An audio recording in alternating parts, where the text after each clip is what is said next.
suspicious mind. What do you think's the worst best song from 1969? I'm talking number one hits, so let's rank every single number one Billboard hit from the unforgettable year of 1969. These are the best songs from the year we landed on the moon, so maybe Neil Armstrong was listening to Henry Mancini up there, I don't know.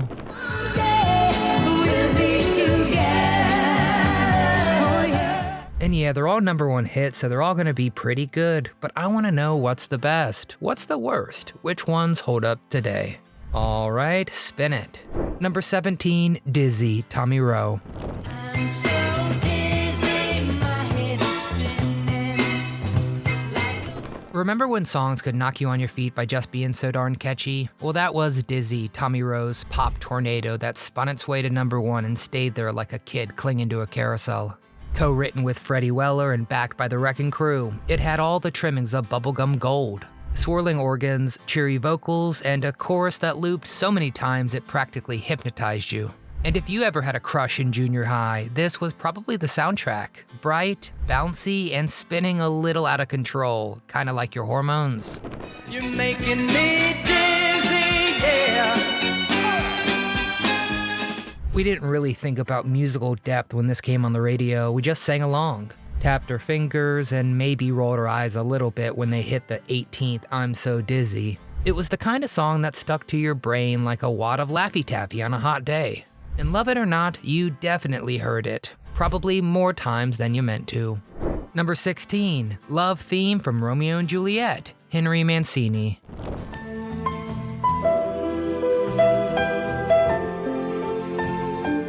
Now this one, Love Theme from Romeo and Juliet. This was for the romantics. Henry Mancini gave us a soft, string-soaked daydream straight out of Shakespeare. Well, the 1968 Romeo and Juliet movie anyway, and somehow it climbed all the way to number one in '69. It didn't have a single word, but it sure had feelings. And those gentle violins and swelling crescendos, it made it feel like a slow dance under the stars at your local prom, whether you had a date or not. It was tender, it was dramatic, and tailor-made for the tear-streaked moviegoers clutching popcorn and wishing love wasn't so complicated.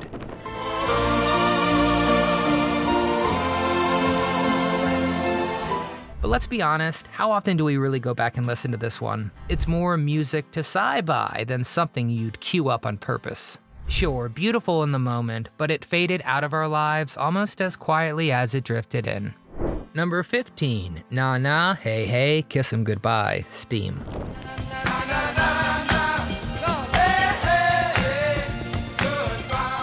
If you ever went to a ball game, like a basketball game for instance, and saw the crowd waving at someone and singing a chorus of na na na na, hey hey hey, goodbye, well, you've got this tune to thank, as we mocked a player for fouling out, or waved goodbye to an entire team as they lost. But back in '69, it started out as a throwaway B-side from a studio group that didn't even exist. But that goofy, unforgettable hook caught fire and turned it into a surprise number one. It wasn't fancy, it wasn't polished, and it sure didn't sound like anything else on the radio. But man, it was catchy enough to outlive the band itself.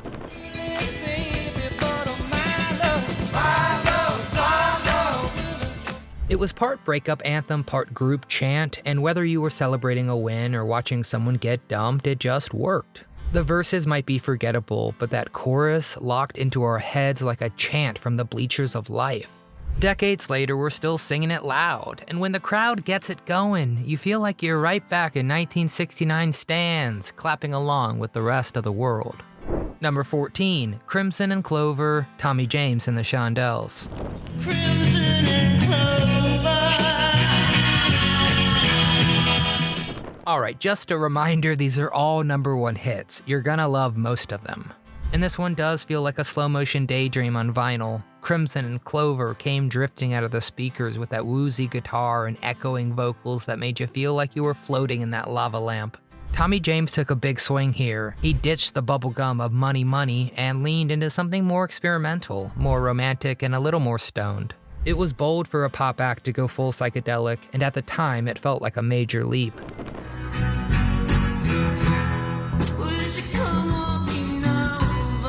Sure, it's not the most urgent song of the year, and the drawn-out Clover over and over bit tested your patience if you weren't in the right mood. But when it hit you just right, alone in your room, lights low, radio dial just a bit fuzzy, it was magic. This wasn't just a love song, it was a vibe, and for some of us, it was the very sound of teenage longing. Number 13, Wedding Bell Blues, The Fifth Dimension.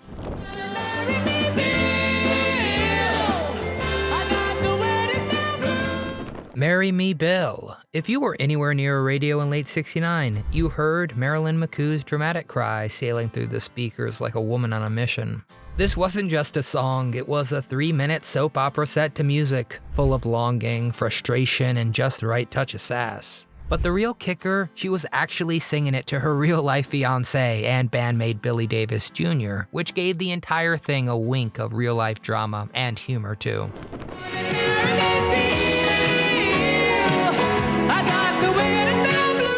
The Fifth Dimension nailed that sweet spot between pop and soul, and this track brought out their theatrical flair in the best way. And sure, it doesn't get quite the same spotlight as Aquarius' Let the Sunshine In, but it still captured that late 60s swirl of love and pressure and hope. And for anyone who ever waited for someone to commit already, this one hit way too close to home. And hey, maybe I have this one too high on my list, I just really kinda dig this song. And as I go along, make sure to document your list of number one so you can add it in the comment section at the end. And yeah, you can tell me how I'm wrong. Number 12, In the Year 2525, Zager and Evans. Yeah, 2525, if man is still. Now this was the future, but not the kind we wanted. When Zager and Evans dropped in the year 2525, it felt like a warning shot from another planet, one where technology had taken over, people stopped thinking, and everything good about humanity vanished. It was haunting, stripped down, and dead serious, writing a dark minor key groove that made you sit up and wonder if maybe they were onto something. And for a summer packed with Woodstock and moon landings, this was the flip side, the one that said, hey, slow down. The year 3535, ain't gonna need to tell the truth. It's not the kind of song you might throw on at a party, but it did speak to the deep unease a lot of folks were feeling in 1969.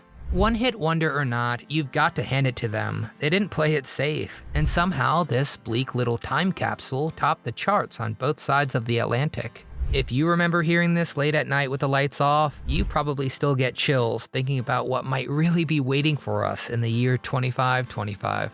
Number 11, Leaving on a Jet Plane, Peter, Paul, and Mary.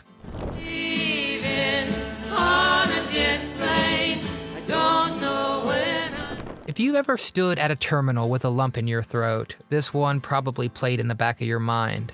Written by a young John Denver and delivered with heartbreaking tenderness by Peter, Paul, and Mary, Leaving on a Jet Plane was all about that quiet ache of goodbye. The kind where no one says much because it's already too hard.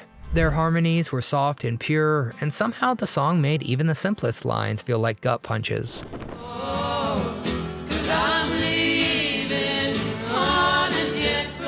This wasn't about big declarations, it was about the quiet stuff you never said out loud, but always felt. Everyone does. It captured the ache of distance, the uncertainty of return, and the kind of love that doesn't shout, it just holds on. And if you ever hugged someone at a gate and watched them disappear down the jet bridge, you know exactly why this one still lands deep and why it was a number one hit in 1969.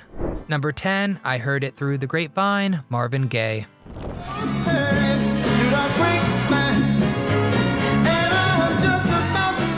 Now this was how you turned heartbreak into high art. Marvin Gaye didn't just sing Grapevine, he simmered in it, pouring out every ounce of suspicion, jealousy, and pain over the slow, burning groove. So yes, it did hit number one at the end of '68, but it spilled into '69, and it left an echo on the airwaves that still lingers today, and might still linger in 2525, I don't know. Cause this gem is haunting, it is smooth with that creeping bass line that made you feel like you were eavesdropping on someone's broken heart.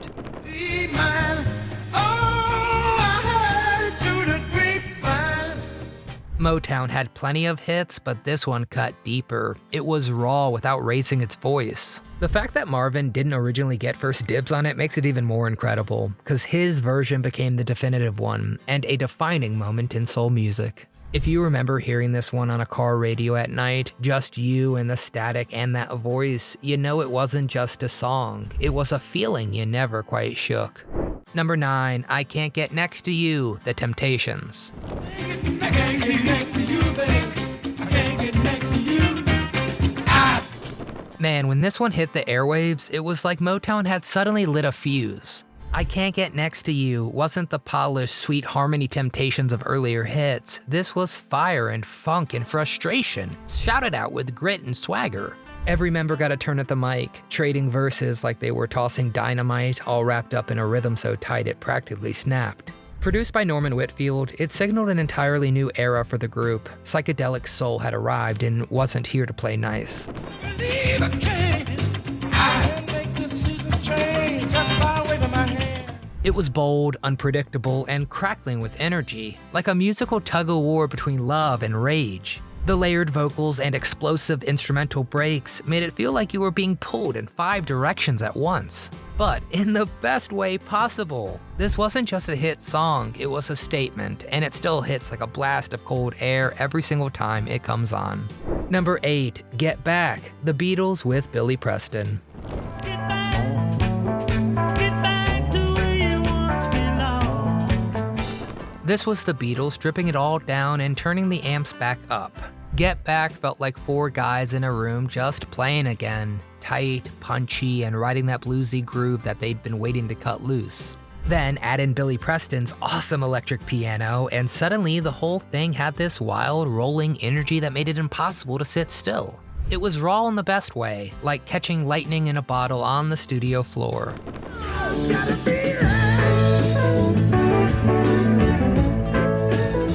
It didn't try to be profound, it just rocked with purpose. And after the layered psychedelia of earlier years, this felt good, you know?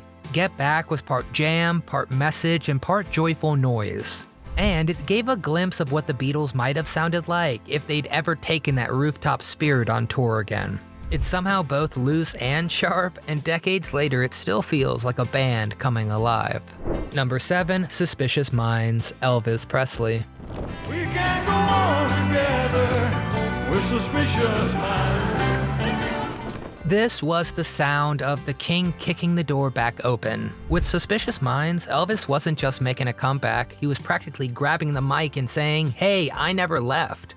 That driving beat, the dramatic stops and starts, and his voice, pleading, powerful, and full of fire, turned a simple story of jealousy into a full-blown emotional epic. It was soulful, sweaty, and soaked in tension, like every word he sang had something personal writing on it.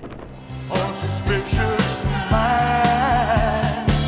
So if an old friend. This wasn't the smooth early Elvis or the movie star crooner. It was Vegas-era Presley, fierce and fighting for his place in a changing music world.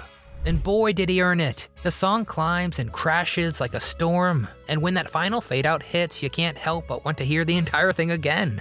It was proof that the King still had plenty of fight, and maybe a little heartbreak still in him.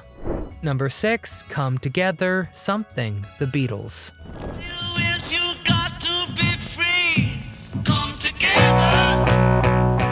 Talk about a 1-2 punch. This wasn't just a single, it was a masterclass. On one side, you had Lennon oozing out Come Together with that slinky, half-muttered swagger, sounded like he was preaching from the smoky corner of a dive bar. And on the other, George Harrison stepping into the spotlight with Something, delivering a love song so honest and haunting that even Frank Sinatra called it one of the greatest songs ever written. 2 very different moods, but both unmistakable Beatles. Something in her style that shows me. By 1969, the band was fractured behind the scenes, but you'd never know it listening to this.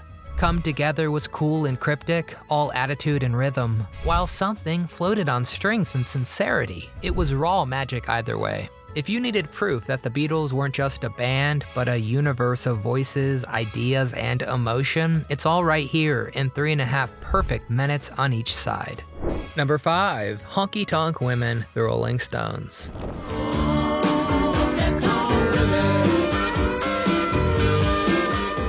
From the moment that cowbell smacks in, you know you're in for something gritty. Honky Tonk Women was the Stones at their sleaziest and most irresistible, blending southern fried twang with British rock and roll swagger like only they could. Mick's drawl, the swaggering guitars, the barroom piano, it all felt like you just wandered into a smoke-filled dive where trouble was guaranteed and the jukebox had only one setting, loud. It wasn't polished, it was alive.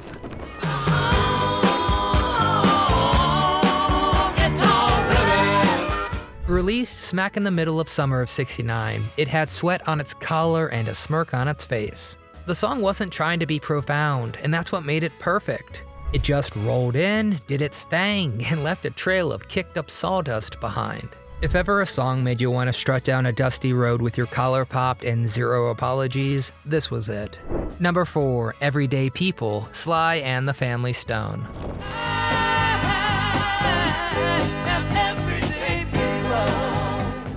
This one didn't just get your feet moving, it got your head thinking.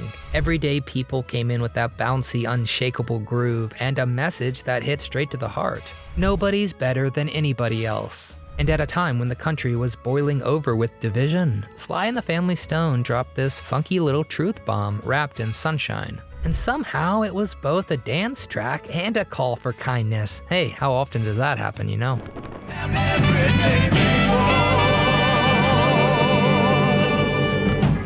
The band's mix of voices, races, and sounds wasn't just radical, it was revolutionary. The chorus, different strokes for different folks, became part of the national vocabulary, and the vibe was so warm, you didn't even realize how deep it went until the needle lifted. It was a hug, it was a protest, and it was a party all in one. And if you grew up with this one playing on the radio all the time, or you had the 45, well, you definitely remember every word, but you also remember that nobody's better than anybody else. Thanks for the music, Sly. Thanks for the messages, Sly. Rest easy, man. Number 3, Someday We'll Be Together, Diana Ross and the Supremes. Someday we'll be together. Yes, we This wasn't just a goodbye, it was a promise wrapped in a goodbye. Someday We'll Be Together marked the end of an era, the final single from Diana Ross and the Supremes before Diana stepped out on her own. And you could feel the weight of it in every single line, every live performance you saw. Her voice floats between hope and heartbreak, like she's reaching out through the speakers trying to hold on just a bit longer. The strings swell, the background vocals ache, and everything about it says farewell without ever slamming the door.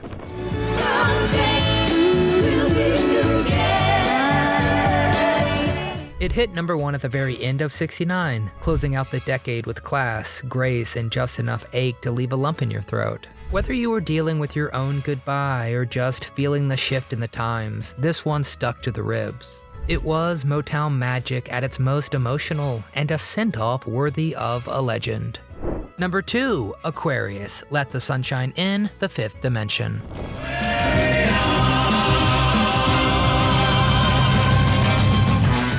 If there was ever a song that truly felt like 1969, this was it. Aquarius, Let the Sunshine In came beaming in with its mystical lyrics, soaring harmonies, and that free-floating sense that a better world was really just around the corner, hopefully. Borrowed from the musical Hair and reimagined by the Fifth Dimension into a kaleidoscopic pop soul explosion, it blended peace, hope, and harmony with a groove so bright it practically glowed. From the first ethereal note to that gospel-flavored breakdown, it was like a cosmic group hug.